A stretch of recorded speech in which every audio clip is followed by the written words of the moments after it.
Welcome to the Filipino American Woman Project, also known as TIFA Project for short, a podcast show that features stories and life lessons told by American women of Filipino descent. We're your co-hosts, Jen Amos. And I'm Nani Dominguez. And thank you for joining us. If today's conversation resonates with you, text us and let us know at 415-484-8329. And if you want to show us some love, buy us boba at buymeacoffee.com/Jen and Nani. It says coffee, but we love boba. Again, that's www.buymeacoffee.com/Jen and Nani. Awesome. With that said, thank you all for your love and support. Now let's get into the show.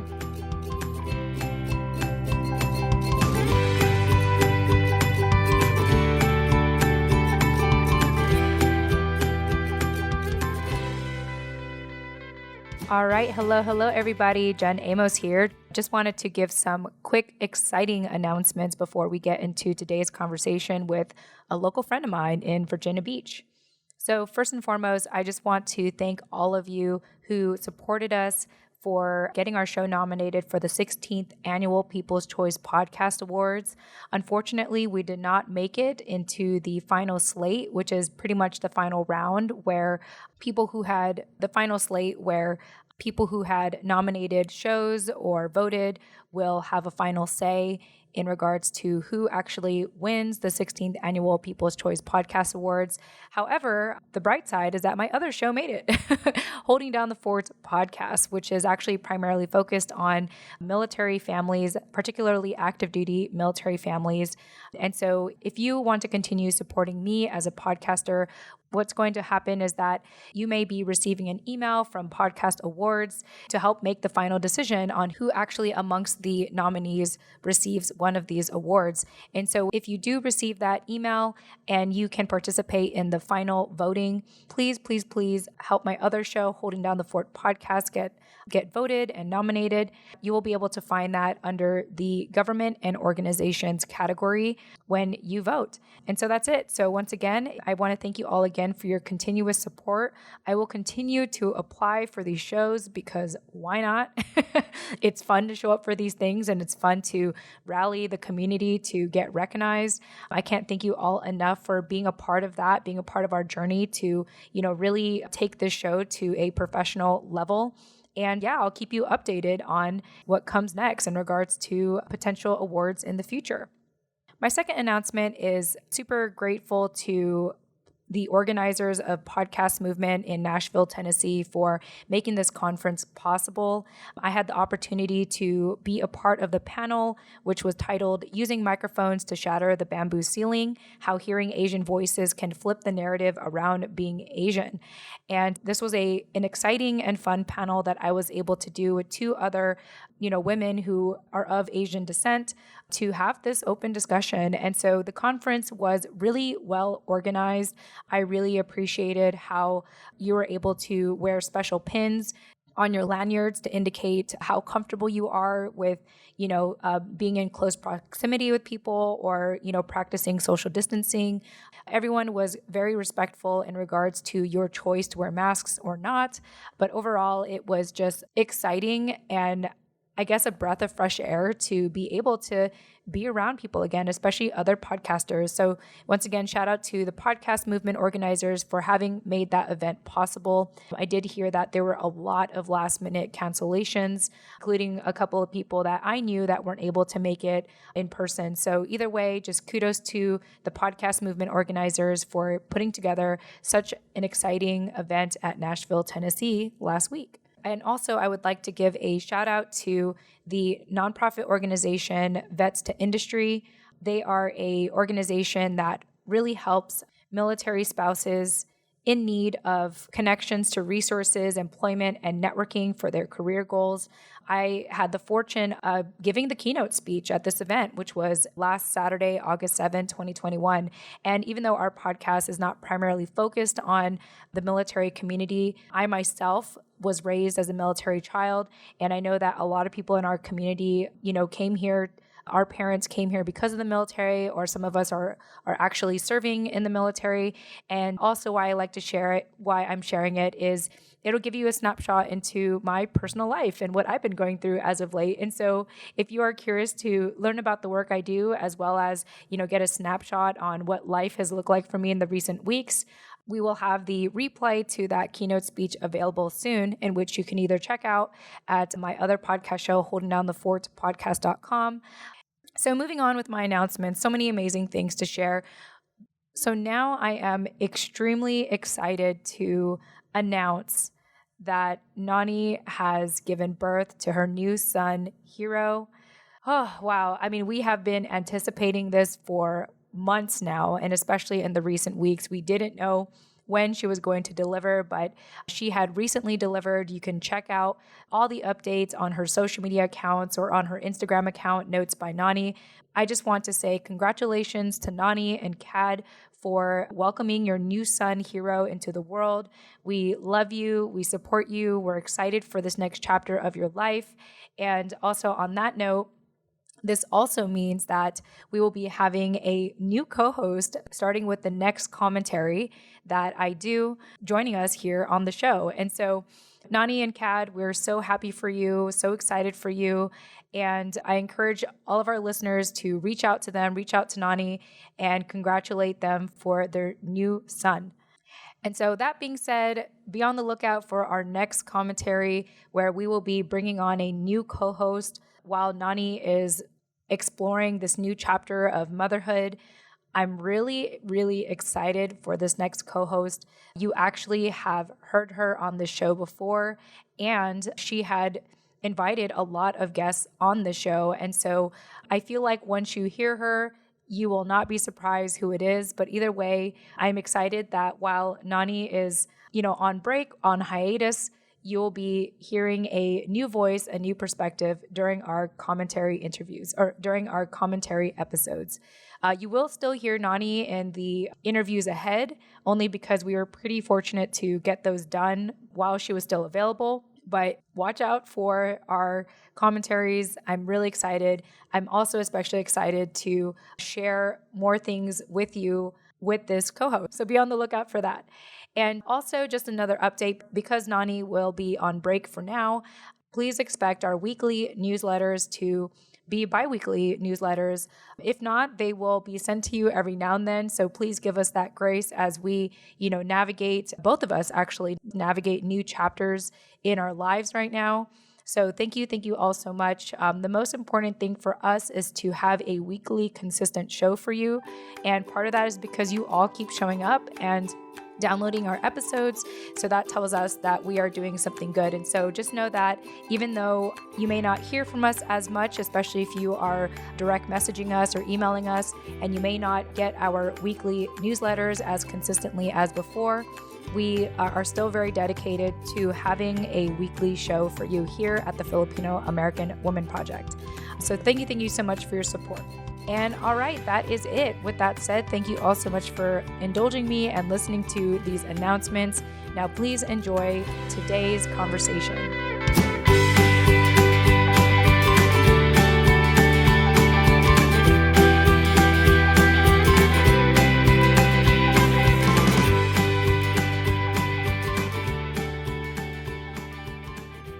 All right. Hey, everyone. Welcome back to another episode of the Filipino American Woman Project, also known as TIFA Project for short. I am your creator and co-host, Jen Amos. And as always, I don't really have like other verbiage than to just keep saying what I'm saying, Nani. But as always, I have my amazing co-host with me, Nani Dominguez. Nani, welcome back.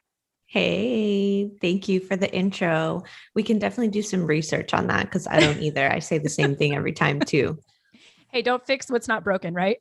Yeah, exactly. Yeah. And I have to say, your audio sounds amazing today.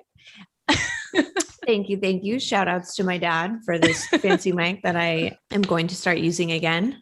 Yes. We're trying to be a little more professional now on occasion. So yeah, on occasion, emphasis on occasion. Yeah. Well, let me go ahead and do some housekeeping here for our listeners before we introduce our guests. As you know, if you've been following our show now, we are starting a private podcast show called Chismis with Jen and Nani. And if you want to have access to that show and you want to support us, check it out at biasboba.com. We've already had a number of people support us on there. We already released original content, such as our conversation with Nani's dad on Father's Day. And we have way more to come, including even my own personal drama in my life and my experiences. It's going to be great. But yeah, if you want to support us, biasboba.com. And if this conversation compels you in any way to reach out to us, we do have a phone number, 415-484-8329. Once again, that's 415-484-8329. Leave us a text or entertain Jen. She's begging you now, because no one's done this yet, to leave a voice message. I'd love to hear your voice. And of course, if you would prefer to email us, we do have emails. Jen at tifaproject.com and Nani at tifaproject.com. That's JEN at TFAWproject.com and NANI at tifaproject.com. All right, that's it. I think that's all the updates I have. Of course, remember to subscribe to our mailing list. We haven't brought this up recently, Nani, so just remind people why they want to be a part of our mailing list. Yeah, our newsletter, our weekly newsletter is really where we have moved all of our focus and attention to. I know that a lot of you guys used to interact with us a lot on Instagram, and we used to post a lot on our stories kind of on a daily basis and constantly be on there, just community building with you guys. And so that is our newsletter, is where we're doing that now. And we include all kinds of goodies for you guys in there, including just like a personal message to you, keeping a pulse on the community in terms of news and politics updates, which our lovely interns help us with, from the Bulow Sun Center at UC Davis, media that Jen and I are featured in outside of the podcast, updates on our latest project, Chismis with Jen and Nani, and other things that we've worked on. Jen and I are really expanding our gamut of things that we work on now outside of the TIFA project. And so, yeah, with all the kind of media things that we focusing on, we put updates for you guys in there to learn about. And then, of course, links and everything to watch on YouTube or listen on the podcast to their latest episodes, and fun resources for you guys to check out that are just meant to uplift the community. Yes, thank you so much for explaining that, as you always eloquently do. And of course, you can subscribe by checking out the show notes of this episode, or obviously visiting our website at TFAW, that's tifaproject.com. All right, that's all our updates. We are going to bring on our guest today. I am really excited. This is actually one of my local friends here in Virginia Beach that I've managed to be able to make and keep. So conversation for another time, just Ms. Jen and Nani. So let me go ahead and introduce her. We have with us Melody Agbisit, who is a counselor, educator, social entrepreneur, and writer. And before we really get into this conversation, go on your Instagram account right now and add her. Her Instagram account is Melo Mahalo, which is spelled MELO Mahalo. So without further ado, Melody, welcome to the show. Yay. Hi. Thanks for having me. Yeah. I'm so excited. So I know this is like a very obvious question, but why don't you start by sharing, how did you hear about the show and what compelled you to join us? How did I hear about the show? Well, I think you were stalking me, Jen. It's probably true. Sounds about right. Joking, but I mean, I've seen you a lot in like the military community groups and also like the Filipino groups. And I think somehow we became Facebook friends. Yeah. I don't know how that came about, but one of us friended each other, just like, I guess, seeing each other's content. I got interested in what you were doing. You seemed to be interested in what I was doing. And I guess that's how I learned about this. Yeah, no, I'm excited. I'm really glad that you decided to, join us. And it's kind of interesting because like, I literally don't remember how we added each other. I don't know who added one another, but I just remember that for some reason, I just had it in me to know that I wanted to talk to you and connect with you. And in my mind, I already saw you as a friend. Like, and maybe that's just because of the mindset I was in at the time, where I was wanting to make friends and trust people and put myself out there. And because I think that if there's anything I picked up moving out here is just what everyone's calling this Southern hospitality, where anyone and everyone just talks to you as if they've known you forever. And I remember it was an initial culture shock for me to have people just wave at me from across the street or say hi or just have random conversations. I don't know this person, And I remember when we first moved here, all our neighbors came to introduce themselves and say hi and say, why do we come here? So I think that with that spirit in mind, I just kind of automatically saw you as a friend, not even remembering the original reason, and it just kind of happened. And, long and behold, we ended up getting along and here we are. Yeah. One thing I do remember though is at the time when we did become friends, I was really active in promoting one of my projects that has been put on hold because of the pandemic. Mm-hmm. And I think this was the original reason you wanted me to come on to this podcast. I have this project called Rerooted Filipinas. It's more than a cultural tour. It's cultural, educational, and environmental. So praying that happens sometime, Philippines opens up and that we can have that tour to just bring Fil-Ams back to the Philippines, back. Yeah, I remember when we were first talking, I think I caught you at the time where it seemed like everything was falling apart in a sense where all your plans for the year was completely canceled. And, I think we probably wouldn't have been friends if the pandemic hadn't happened because you probably would have been gone. You probably would have been in the Philippines, right? And doing your work. And so it's very unfortunate that happened. But, I think as things are slowly opening up again, I really do hope that you have that opportunity because there is something special to say about Filipino Americans going back to the Philippines. And I know Nani had experienced that at the beginning. That was the beginning of 2020, right, Nani? Your first time going to the Philippines? I was in the Philippines when COVID broke out. Yeah. Oh, that's right. That's right. I was literally in Boracay and all my friends were texting me hey, I'm not trying to scare you, but just FYI, there's people dropping dead and you want to stay away from, big groups of tourists. And I'm literally I'm on Boracay, the most touristy island possible with just mobs of people everywhere. And they're sending me these CNN Philippines news articles of people just being carried away in these astronaut hazmat suits. And yeah, it made it difficult to enjoy the last part of my vacation. Yeah. And even the beginning, Nani, a volcano erupted, right? Right before you're ready to take off.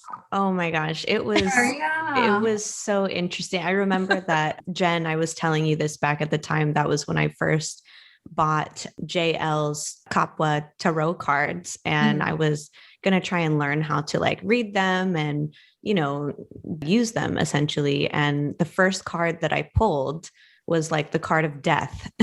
And it was a week before I was supposed to go on the trip. Oh my God. Literally a couple days later, the volcano erupted Taal, which is about 30 or 45 minutes, I think, from where my family lives, who I was supposed to go visit the first leg of my trip. So that didn't get to happen because my flight got pushed back 4 or 5 days, I think. And then once we got there, we were only there for a week or so before COVID then hit. And now I understand the meaning of that card. Because at the time I was oh my God, should I go? Does this mean I'm going to die? But yeah, now I understand in hindsight, looking back at everything that's happened since then. And yeah, it's pretty crazy to think that I was out there when that happened. And then I traveled right when COVID hit, I traveled from Philippines to Singapore. And even on that flight, I was wearing my mask and wearing gloves and everything, just being super careful. And I was what is happening right now? Yeah. Well, the little time that you were there in the Philippines, how did that impact you?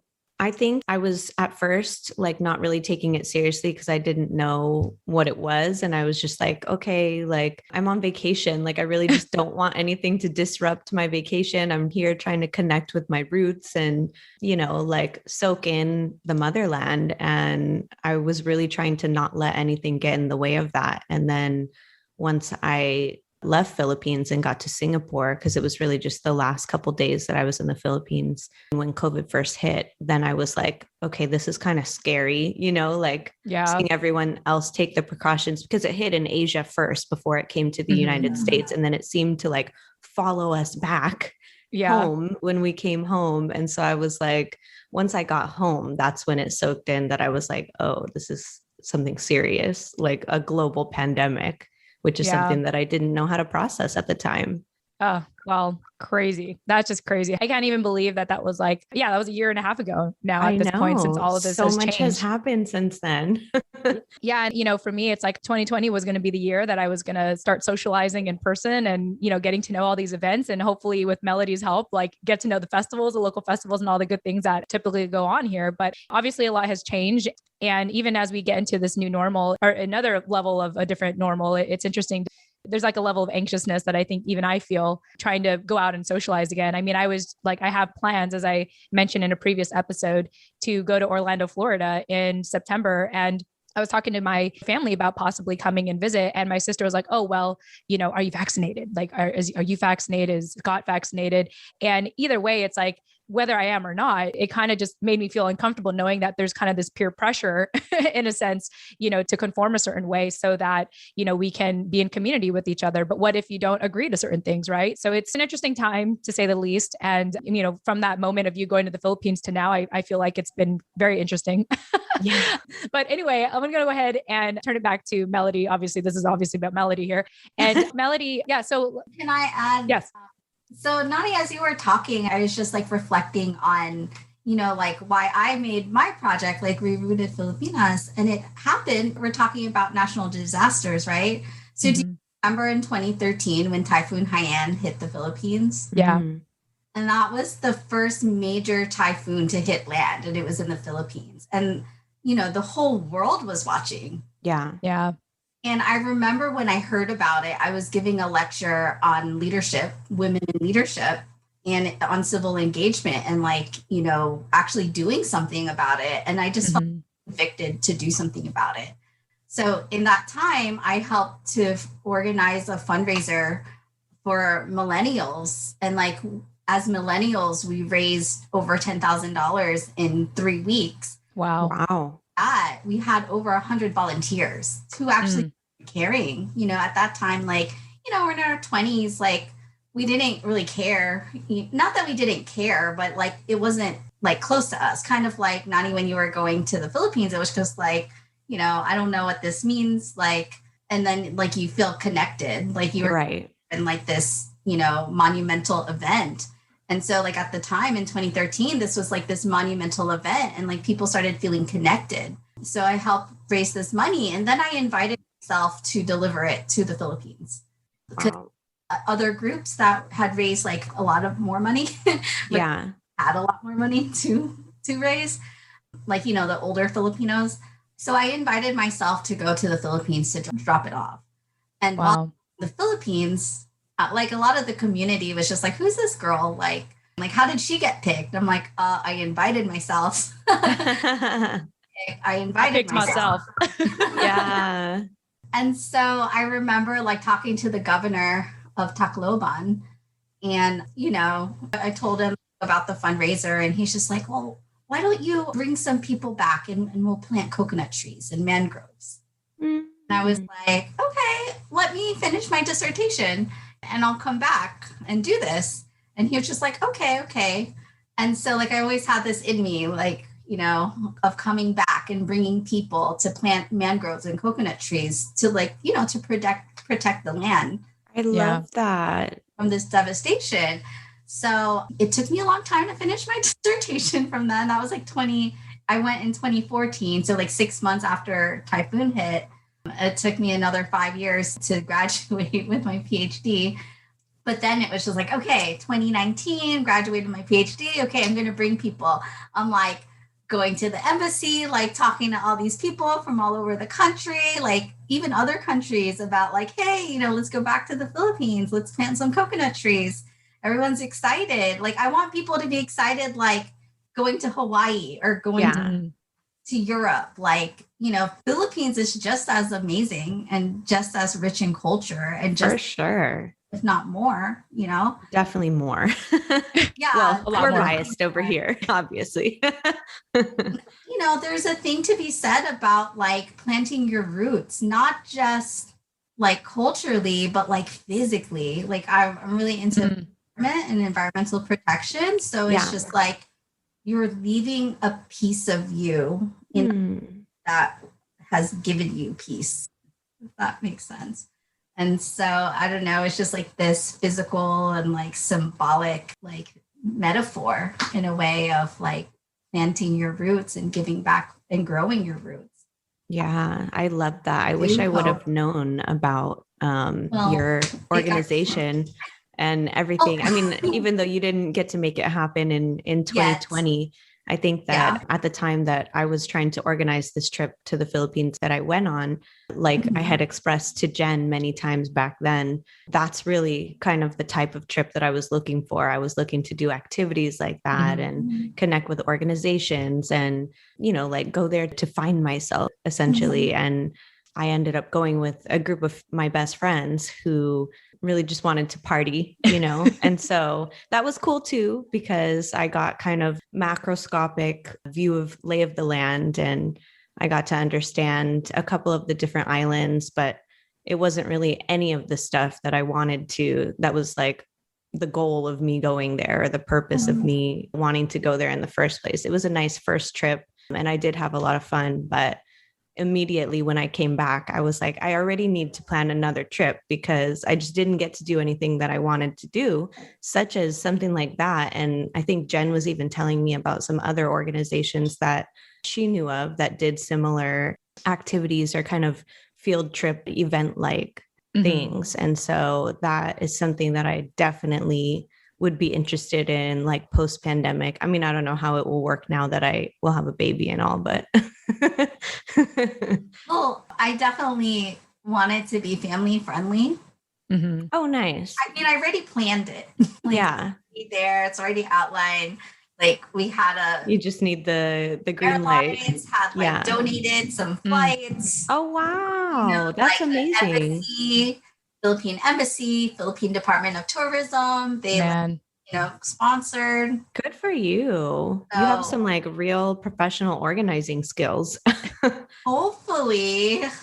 I mean, the ambassador has changed.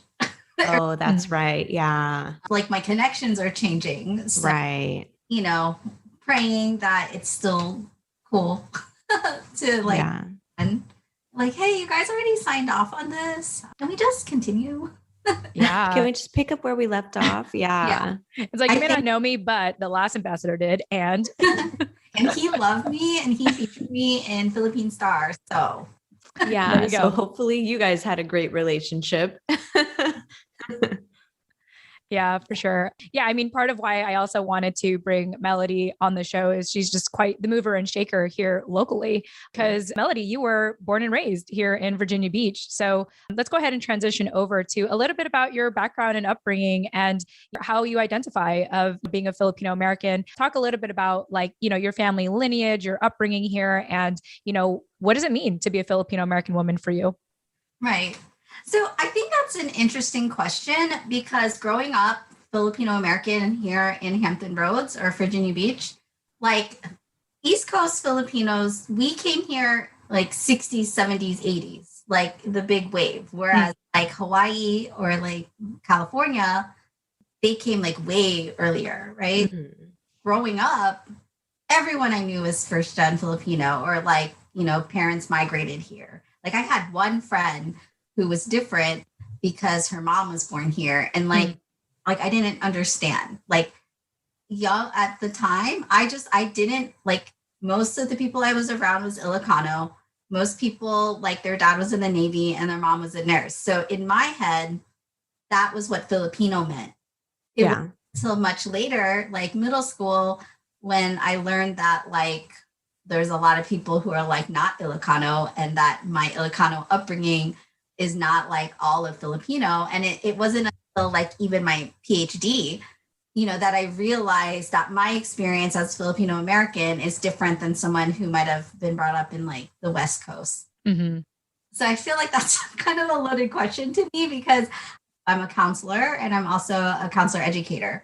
So I teach counselors in training. And so I developed a counseling Filipino theory based on my preconception of growing up, right? But I didn't know that like not all Filipinos are Catholic or like not, you know, like that some people are like third generation. Like the first time I met a third generation Filipino American, I was in my mid-20s. Wow. But that's East Coast. Like, I didn't know. Yeah.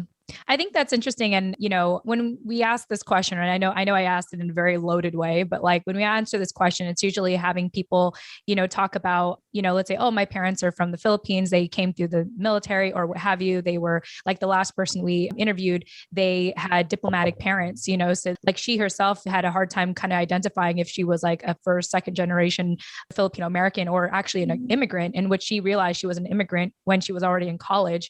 But I like how, you opened up with that self-awareness that, the East Coast is different from the West Coast, primarily because of that wave. Like you said, I didn't even know that information. I lived in California for 20 years, to know that, like, it kind of makes a lot of sense to me why there's so much movement, I think, in the Bay Area, Nani, right? Because there's a lot of Filipinos there and have been there for a long time. And to know that, like, let's say Filipino American history is incorporated in the schools there, where out here, it still feels like there's a lot of work to be done in a sense. I mean, I don't know, you can tell me, Melody, but like, I feel like it is different. It is very different. And I appreciate you opening up with that self-awareness of just how, I'm going to say different again, of how different it is in the West Coast and the East Coast. But anyway, continue. That's funny and interesting that you said that. I'm also like part of the Asian Advisory Board here in Virginia. And so, it's my first time like really being involved in government. And like, I think it's really cool to know that our Secretary of Education is Asian American here in Virginia. And they have been developing a more like culturally competent and inclusive like curriculum, social studies curriculum. So I was really excited when California added Filipino American history to their curriculum. And that was years ago, but like we're starting to catch up, which I think is really cool. Yeah, that just still blows my mind, just kind of knowing where I lived and like what is happening out here and how things are starting to kind of like pick up what California has had for some time now. Nani, I'm just curious to know if you have any thoughts about this, knowing that, you were born, raised, and live and work, and now you're going to have a family in Oakland, California, knowing just a little bit about the East Coast. Yeah, no, I think that we've touched on this in several of our interviews about the difference between kind of East Coast and West Coast Filipinos. And it seems like we just all really like live in our bubbles, And even for me, it took me a long time to realize or learn, I guess, the history that's here in California for Filipino Americans dating back, decades to like the farm workers movement, basically. And I just recently learned that Filipinos were some of the first people to migrate to America down in like Louisiana. So it's kind of like, yeah, again, we operate in our bubbles and we know what we know to be Filipino in the context of our own family and upbringing experience. For me, my family, I feel like is more, or the younger generations of my family from like my dad down are more Americanized. But there was that stark difference between like my grandma's and her brothers and sisters and my grandpa and his siblings down to, my dad's generation where they don't speak the language. They, assimilated pretty well into American life, even if most of them were still born in the Philippines. And so that's kind of what I interpreted it to mean to be a Filipino American, whereas the older generations obviously have a very different understanding of that. And they know this history, but they didn't pass it down necessarily. So again, it's through like interviewing people like you or people on a different side of the country that it really takes for us to get to know our own history and how we're connected. So yeah, the oral history part of it, I think for me is so important. And I just want to like lean into everything that you're telling me about the East Coast because I don't know. Yeah, I often joke that Melody's my local tour guide. But she's your joke. Yeah. Yeah. It sounds like that's what your community tends to refer to you as, right? As like the local tour guide in a sense. But Melody, you are way more than that. And I just want to let our listeners know a little bit more about your background. So, you've spent over 20 years serving your community here in Virginia Beach, Hampton Roads. Virginia Beach is in Hampton Roads, is what I come to understand. And Hampton Roads is just a made up metropolitan. Okay. You'll hear Hampton Roads, you'll hear coastal Virginia, you'll hear what's Tidewater? Is that coastal? Tidewater was what it was called before it was Hampton Roads. Got it. Okay. Because someone asked me like, oh, you live in Tidewater. And I'm like, do I? Tidewater. And then, I mean, I don't know if you care about this local history. I do. Go ahead. So, like what happened was we were Tidewater, right? And like, that's also not an official name. They call this region Tidewater. Another unofficial name is the Seven Cities. But I guess the business owners wanted something new, something different, something like catchy or something. So like the rich people literally like went around and started like, hey, like you should call it this. And like kind of started convincing people around and businesses to start calling it Hampton Roads. There's no official movement called Hampton Roads. It's very confusing because no one knows what we are. And so some people will call us Virginia Beach and surrounding areas. Some people will call us Norfolk and surrounding areas. There's no regional planning. Wow. So many groups. I'm like, what do you type in Google Maps? Yes, Virginia Beach. Okay. The actual city. It's kind of like when I think about San Diego, there's so many like cities with like San Diego is like a big general way to talk about SoCal, but there's so many cities within it. And depending on where you live, like there's a place called, Bonita, California. And, that's where all the ranches are and horse owners and stuff. And they don't always necessarily identify with San Diego. Like, no, we're Bonita, even though San Diego envelops, Bonita. Yeah. So I kind of feel like that's what it is here, where like, as a whole, we can call it Hampton Roads, but really depending on where you live and maybe how long you've lived here, some people might call it Tidewater. Some people might call it, for me, I call it Virginia Beach because I'm fairly new and that's literally where I live. But I also, in my mind, I'm thinking, oh, like Norfolk is also part of Virginia Beach because of, my lack of knowledge, I kind of group it all in there, but it is very different. And I like how in an odd way, like this place kind of has an identity crisis. It has an identity crisis. I've been to too many meetings on this crisis and trying to solve it. The new thing is coastal Virginia. That's that they're trying to push everyone towards. So okay, coastal Virginia. Well, anyway, thank you for that history lesson, Melody. I also just want to, let our listeners know just how incredible you are. You have been serving this community for a long time, not just mentoring AAPI or at-risk youth, but organizing the Filipino community events, fundraising for Filipinos affected by national disasters, like you mentioned just recently, and also performing in the AAPI Art and Cultural Festival. So you are just all about it. You're just all about being involved in this community. So feel free to let us know, like, what does it mean for you today? Like for me to just read all this, what does it mean for you to know that you've accomplished all these things and you're so invested in this community? And I'm saying this from an outsider, so hopefully this helps you appreciate all the good work you've done up until this point. I mean, it doesn't feel like a lot, but then when you hear it out loud, it's like, wow, that's a lot. I hear that, like when I hear about like what everyone else does, and I'm like, man, they're doing a lot. But then like when I say what I do, they're like, man, you're doing a lot. I'm like, really? Am I? But I guess it's important to note, like, I knew I was different from preschool. I guess it's funny you said, like, what's Tidewater? Like, so one of the organizations my family is a part of is the United Ilocano Association of Tidewater. And so like, I literally grew up around like a lot of Ilocanos too. But like, I knew like age 4 going to preschool, like I was different. Like my neighbors, like, like there were words I would say that were not in English. And I thought it was English because I spoke English, right? And they were like, what are you trying to say? And I'm like, suput. I'm like, I say suput. And they're like, what's that? It's like it took me a while to be like a plastic bag, or like even now, like basura, like what's trash can? Like, what is it in English again? Right. I think that was like probably one of the first moments I knew it was different. And so I started thinking about culturally how I was different and like analyzing and processing this from like probably when I was like 4. So then I started helping my friends figure it out, right? Like, what does it mean to be Filipino American?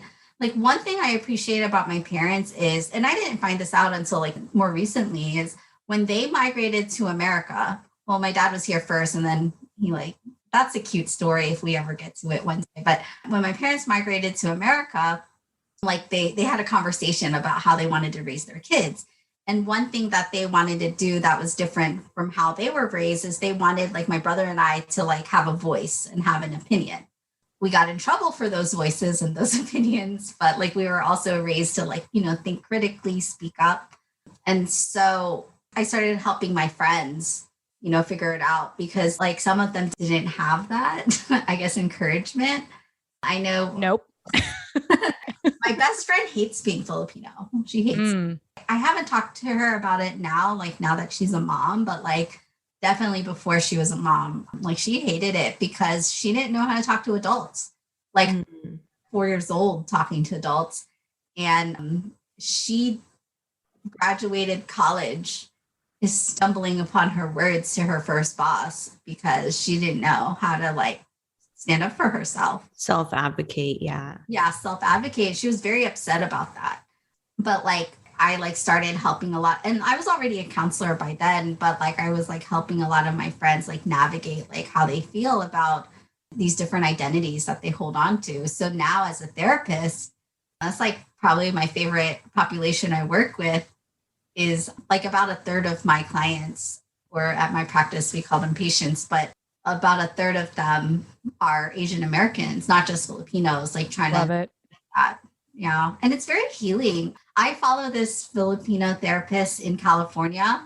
I like message her, like, kind of fangirling, like, hey, I'm a therapist too. And she's like older.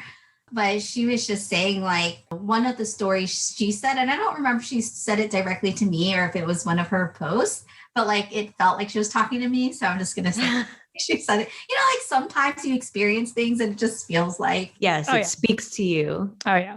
She said she had a client and she just had to tell her like, it's going to be okay, like in Tagalog. And like for that person, that's the healing that they needed. Hear it like in Tagalog. But for Fil-Ams, it's kind of like, and I've gotten this a lot, like I needed to hear it from someone who looked like me or someone who, is from like one of recently someone told me, she was just like, yeah, you're like my sister's age. So you're like my ate. And it's like, just hearing it from you, like, I'm okay. I'm going to be okay. I'm valid.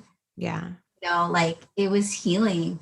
Yeah. So having that cultural alignment, I think, especially in like a therapy space or a mentorship space is so important. And so I love that you have really taken that on. Like, it sounds like you were raised with a really strong sense of self, and you're hyper aware of that from such a young age. You like had a pretty tight grasp on, okay, I know who I am and I know I'm different. And I know that other people who I can relate to are probably having this weird internal conversation with themselves. So let me help them out, because I know that it's going to be received differently coming from me. Yeah. You made it sound really easy. I just wanted to emphasize it was hard. It wasn't the point like, is you figured it out. Like I accept it. Like not that at all. I just love how, just like what Nani had said, you were taught that self-advocacy at a young age, because you're right. There's so many people I think about for myself where a lot of issues were swept under the rug, and I can name a number of them, but I'll save that for another time. But, I didn't really learn self-advocacy till my late 20s. And that's even still something in my young 30s that I'm struggling with. I mean, actively being in therapy for, and why I have a podcast show such as this, to find that verbiage, that language, that conviction to self-advocate, So I just love that you were raised right in a sense, or you were raised in a way that I think helped you better adapt, I think, in American society, because it is hard. And you kind of sort of, I think about just all the self-doubt I carried for myself and the fear of what it would mean to speak up, and so I just love that. I love that you were instilled that early on, and how you, in a way, add that to your work today. Yeah. I mean, like saying it out loud, that's like super oversimplification, right? Like my parents wanted to do that, but of course, like they're also stuck in some of their ways. Right. So right. It was still hard, right. Growing up. It was just maybe a little less hard. Yeah, I'm sure it was a process and, a journey to get to that point. The point is that you got there and that you are, passing on. And becoming, right? Yeah, yes, of course. Yes. Of course, we're ever evolving. We were just interviewing my dad actually on our private podcast platform, Chismes with Jen and Nani. And he was talking about how kind of the vision, I guess, that he had for me when I was born, and how he similarly wanted me to grow up really strong in my sense of self, and knowing that, something that he said about not feeling the need for anyone else to have to justify my existence or something like that. And I was like, oh, that's interesting, because I've always really struggled with that, like intrinsically, I agree. Like, I do think that he, looking back on my childhood, did try to instill that attitude in me. And it is in there, it is a huge part of me, but it has been a learning process to like pull it out and use it, So I think that there's something to be said too for those like intimate relationships that you have with your parents, and how they try to shape that as a part of your identity. And then also versus how you exercise it, in your real life when you step outside the four walls that are your home. So yes, I can also acknowledge that it was a process for you to get to where you are, but it seems like along the way, you've been doing what you can to pass on what you're learning, or the tighter grasp that you get through your own experience, to others, to help them do the same. And that's just really admirable. I guess that's part of my social entrepreneurship. When I knew what that was, I was like, oh, that's me. So I don't have knowledge and like skills away for free, right? But it's important to hear. It's important to hear that you matter. Yes. That you are valued, that what you say has value, that you have a gift to give to the world. I don't think, that's emphasized enough. I mean, like Filipino American or not, like it's not, like so many people, and maybe I'm saying this like as a counselor, and so these are the people I talk to on a daily basis. Yeah. But, we deserve to take up space.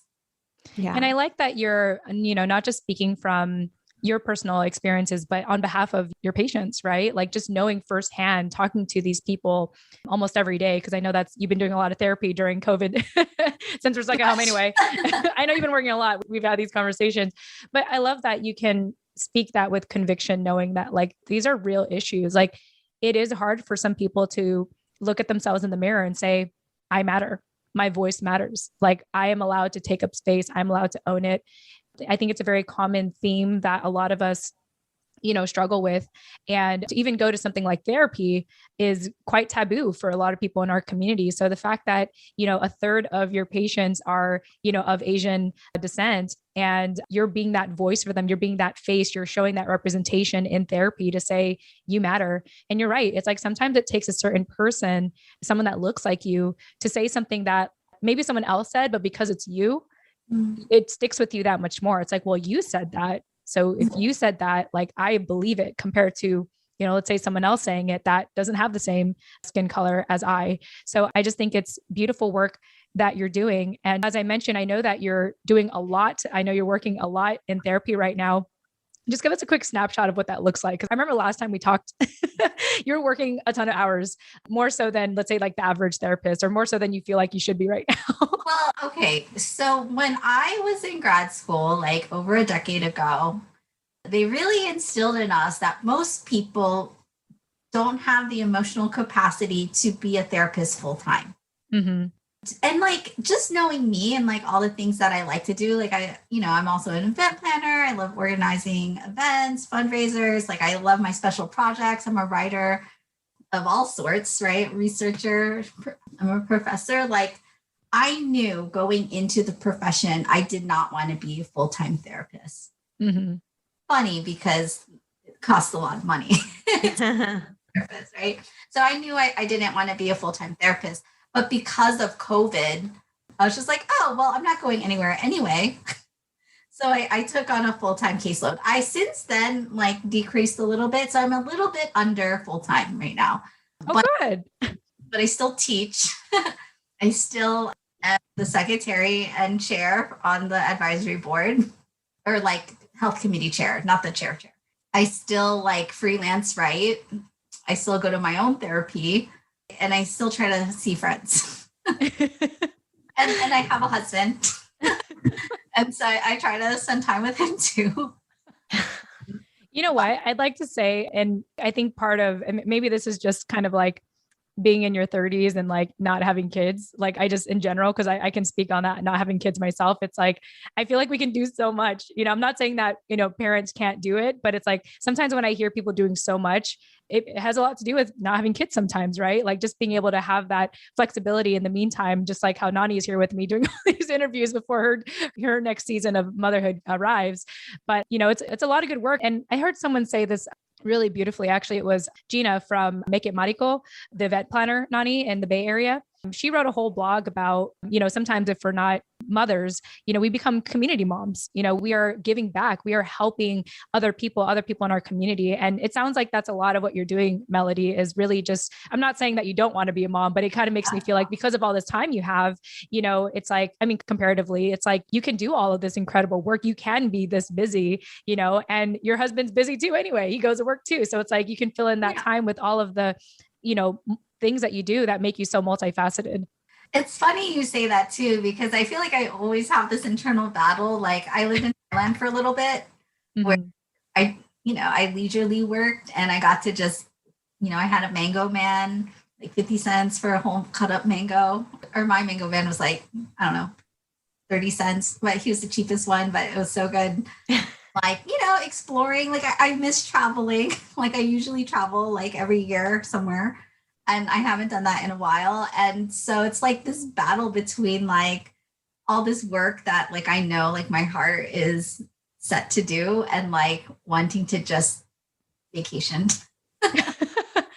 Well, I mean, tell us a little briefly about when you toured Asia to teach. And we talked a lot about this offline as well, where there was a time where you positioned yourself in a way where you could do that for free.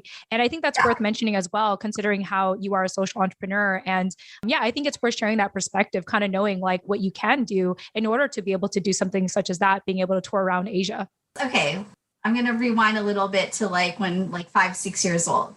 Since I was 5 or 6, I knew I was meant for something big. I just didn't know what it was. And I'm in this constant state of discovering and rediscovering what that means. And I don't feel like there's like a single answer. I think it's just like this building that I'm doing. For sure. And so in 2015, I have lupus. So that's a big part of my identity and who I am. Not so much my identity. I take that back. I am not going to claim that. Yes. I have lupus, and that's a big part of my story. Yes. I mean, okay, maybe I shouldn't say it, but like I'm about to cry just saying it. Like I've been battling like this big ass lupus flare for the past year, and like it's starting to like crack me. Man. But my last big lupus flare was 2015. I ended up in the hospital for like over a week, and it like really made me reevaluate like what I wanted to do. At the time, I wasn't in a job I was not happy with. Like I love the work I was doing. It just wasn't the work I wanted to do. Like, it was definitely, I should have just stayed for 2 years like I intended, and I stayed for way longer than that. So I wasn't happy in that job. And like, it was kind of like an excuse to not pursue like what I really wanted to do, which is like I'm doing now. It's just like all the things. And I'm still not really doing what I want to do. Like, I have my Mellow Mahalo. It's a soft launch brand, right? Like that's one thing I wanted to do in 2020. I wanted to do a hard launch of Mellow Mahalo. Mellow Mahalo is my brand that like I teach, I do community like teachings, I do like business trainings, I just like share information, right? It stands for purpose, love, and gratitude. Like that's kind of like pillars that I stand on. Like Mellow is like melody. We all have a song. And it's your name. And it's your name, yes. Mahal is love in Tagalog. And mahalo is like thank you, gratitude in Hawaiian. And it started off as a blog, actually. I like stopped paying for the website, so it doesn't exist anymore. But it was when, after I got out of the hospital, I heard about this opportunity to go to Hawaii. And it was this international leadership program, which they changed it now. Like it used to be this 9-month program. You lived in Hawaii for half the time, and then you had the opportunity to apply for funding for a project. So I got in. They don't usually take Americans, but because of the work I've done in the Philippines, I think that's why they made an exception. Yeah, they made an exception. And it was really an amazing time. It was the first time living in Hawaii. It was the first time I was not in the minority. And it was an amazing, Yeah. I got to like just learn to learn. There were no grades.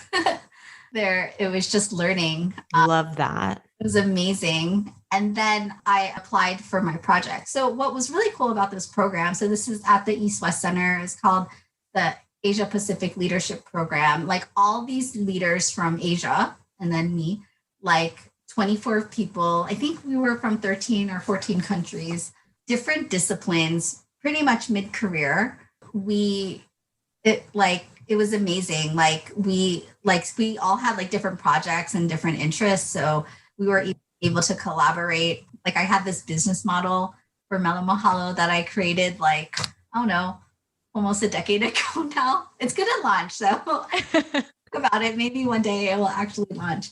It was that, not criticize is not the right word, but like I got to present it to critiqued. Yeah. Yeah. Like I got to present it to all these leaders from around the world. And like, they were like, wow, this is amazing. And I'm like, what? Like, you think this is amazing? Like, you're like this big person.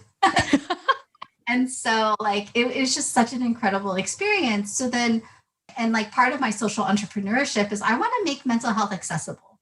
Yeah. Like, I love that. It's not accessible. It's elitist. It's very Western. It's not really culturally competent in ways. And so I'm trying to like battle this or like balance this like idea of like, well, one of my identities is I am a counselor, but one of my identities is, like I'm Filipino, like, right? Like it doesn't fit exactly. So like, how do I make this fit? So one of the ways I do that is I give trainings to companies on like mental wellness, on stress, on identity, on, just like whatever they need. And so like, I haven't really done anything much since the pandemic, but like, I'll do it for schools, I'll do it for organizations, for businesses, like just whoever like reaches out. Like it's very word of mouth right now, but I've been doing it for forever. And so I was just like, what if I did this in the Philippines, or not Philippines, but in Asia? Like we had to do at least 2 countries. I was able to go to 4. Wow. What if I did this in Asia? So like you write a proposal and it's like, it was rated by 11 people. So everyone who turned in a proposal, like it was rated. There was only 7 slots. And so I did this thing teaching mental wellness around Asia. And most of my comments and feedback from the raters, like if these people are leaders from Asia, are like, it's not going to work. Wow. Approve. Or not recommended. It's not going to work in Asia. Even the mentor they assigned me was just like, this isn't going to work. Yeah. Wow. This isn't prioritized. Like, why are you going to give me, or are you going to assign me a mentor who's going to tell me like, this isn't going to work? Right. So, but probably by the skin of my teeth, my proposal got accepted. Yes. So I was able to give workshops and trainings, on mental health, but also on environment in like Sri Lanka, Thailand, Vietnam, and the Philippines. Wow. That's like, amazing. There was really no direction or like no requirements. So like, I just kind of was just like, hey, like I just reached out. Some of it was cold calling. Some of it was just like meeting random people like at the bus or something, or the airport, or like reaching out to random people that I might have known. Like one of my best friends lives in Thailand. So she was able to connect me with people who connected with you, with people who connected with me. Nice. Yeah. So yeah, it was like literally a lot of networking, but it was so fun. And I got to eat mango every day. For 30 cents. 30 cents. Yeah. So, and not only did it work, everyone wanted me to come back. Like everyone was just, right. We need this, why don't you move here? So like me wants to just kind of be like half here, half there. And I've always been, and this is like way before my Asian tour, I've always wanted just to make enough money so that I can do free things like this. Like whether it's here in the States or like abroad, like to me, money is just I like money. But to me, money is a like means to help. Yeah, absolutely. Yeah. And I'm glad my husband feels the same. Yeah. Well, I think that it's very culturally, it's easy to kind of like villainize money in a way, or, kind of see it as the root of all evil. But, working in finance myself and with my husband, it's like, it's a means. It's not meant to dictate your life. It's meant to propel your life forward, into things that you actually want to do, So I appreciate you sharing all of that, Melody. I don't know if you have any thoughts on just anything that Melody shared. No, I mean, I'm just soaking in your experience and really in awe of how you were able to kind of finesse your way through Asia, giving these trainings. And I can imagine that, at first submitting those proposals, especially over there in Asia, I think the climate is different than over here in America, where at least now, throughout the pandemic, people are really prioritizing those things in their organizations and their workplaces. Learning about how identity plays into employee engagement and retention and all that stuff. But over in Asia, I can imagine that that's not so prioritized for them. And so I think it's really impressive that you were able to advocate for yourself hard enough to kind of get in there. And then once you did, it seemed like it was really this eye-opening experience for those organizations to be like, oh, this is something that we should be prioritizing and really thinking about. And it sounds like you really made a difference in those spaces. What was really cool is like I was giving workshops for like kids, but also like adults. Yeah. For this one school system, like they were just like, wait a minute, who are you? They just like organized super quick, like a school district wide, like student leadership conference. So it was like a 4-hour training for students. It was their first one. Like, how cool is it? I was able to give the first one. Yeah. Yeah. At least 2 of the workshops, no one spoke English. Wow. Or like 1 person spoke English. Yeah. I stayed at my friend's house in Vietnam, and like she went to work and her family doesn't speak English. So that was an experience too. But then she like set up this workshop where I taught like kids from elementary school about feelings. And it was like this school at the outskirts of the city of like Hanoi. So spoke English, and like they heard about this foreigner in town. Everyone brought their kids over. So I'm here teaching about feelings to that don't know English. And so like, that was really exciting, like just the communication, like figuring out communication, because like there's this common understanding, right? With like movement, with colors, with, just like pointing, like Yeah. it was fun and interesting. But yeah, like government officials, business leaders, like entrepreneurs, like there wasn't anyone specifically I was targeting, but because I worked in the school system as a suicide counselor. Like I worked in the community service board, like I worked in businesses and I gave trainings. I worked in academia. Like I had enough experience in different populations to be able to give these workshops to. Yeah. Wow. I feel like we have this endless resume, decorated resume that you had, Melody. And, obviously I'm just so glad that we're friends. I'm so glad to know you and even have you as a resource when it comes to these, types of things and the type of work that you're doing. And I applaud you for doing all of that. And I'm just excited to, like I said, be your friend and continue to be part of your journey and hear you progress. I'm just soaking in everything you're sharing, Melody, because I feel like since I've met you, every time I learn something new about you, I'm like, man, she's doing something amazing. Wow, she's doing something else amazing. And I know we have this mutual respect for each other and the work that we do. So it's just, I think this is us just kind of fangirling each other right about now. But, in closing, I thought we can wrap up by talking about the traditional healing that you've learned, including Filipino healing traditions that you think should be more incorporated in health and in mental health overall. And I guess kind of close up with that, the importance of that, and knowing that being Filipino is enough and our healing traditions are enough, if not more than enough. So would you like to close up on that? Yeah. So I feel like we can have a whole podcast on that alone, and I've been a counselor for over 10 years. I'm a counselor educator. So I teach at the master's and doctorate level, like other counselors, but the deeper I go into the profession, and I don't want to knock the profession because I love being a counselor. It's just that, like the more, like the deeper I'm going into it, like the more I'm realizing how Western counseling is. and how like we're like the only culture, like the Western culture is like the only culture that like separates like mental health and physical health and spiritual health, where like as Filipinos, like we have healing traditions that maybe were erased or forgotten, or I'm not sure if like forgotten is the right word, but like hidden because of like the 400 years of colonization. I'm definitely not an expert in Filipino healing traditions, but I do know we have our ancestors. I do know that like Hilot, like people think of Hilot, people think of massage, right? What people might not know is Hilot was way more than that. Like it was this energy medicine where the massage was only one part of it. Wow.